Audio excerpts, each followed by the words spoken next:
So you want to make an actual Kydex holster for your Nerf gun without melting the crap out of the blaster. This is pretty much completely dependent on you having a plaster cast of the one that you want to make a holster for.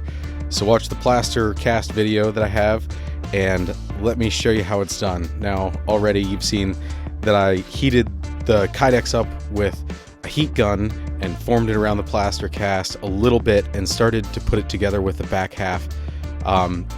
Rivets are all it takes, standard aluminum rivets, super easy to do. Drill some holes, rivet it together, heat it up again, and continue forming around the blaster and put rivets on the other side. It's really not very hard, it's just time consuming. There's a lot of heating and shaping that goes on.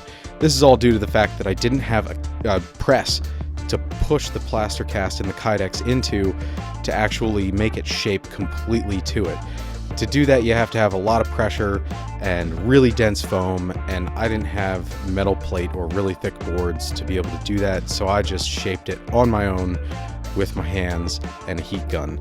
And then to make it pretty, you just trim out a bunch of stuff with your little Dremel tool and get your basic shape, and then go back with your heat gun and try to get the rest of the shaping done. I wanted the edges curved so that it fit a little bit more ergonomically around your leg.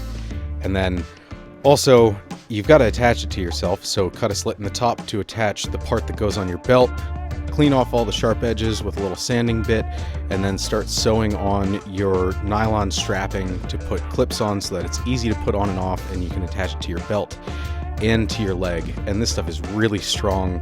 You don't really have to worry about it coming out, and you can just melt holes right through it instead of trying to drill through the nylon. It makes it super easy to put rivets through it and attach it to the actual Kydex holster material. It looks like it wouldn't be that resilient, but it actually works really well. Now, one thing to remember to do when you make this holster is to roll the edge so that you can get the blaster in and out easily, and also make stop and detent points. Basically, parts that stop the blaster from pushing too far through the holster, and parts that pinch the blaster to hold it in the holster. And then I basically just stamp my logo on it at the end so that you can tell that I made it. And this is the finished product. Thanks for watching my video. I appreciate it. If you want to see how I made the plaster cast and how I screwed up trying to make this holster in the first place and melted a Hammershot, watch the other video that's on the screen. You can just click on the links. It'll take you right to those videos. And the links are also in the description underneath this video. And also subscribe to my channel. That way you can catch more stuff that I do in the future, because you're definitely going to want to see what I do next. Thanks for watching.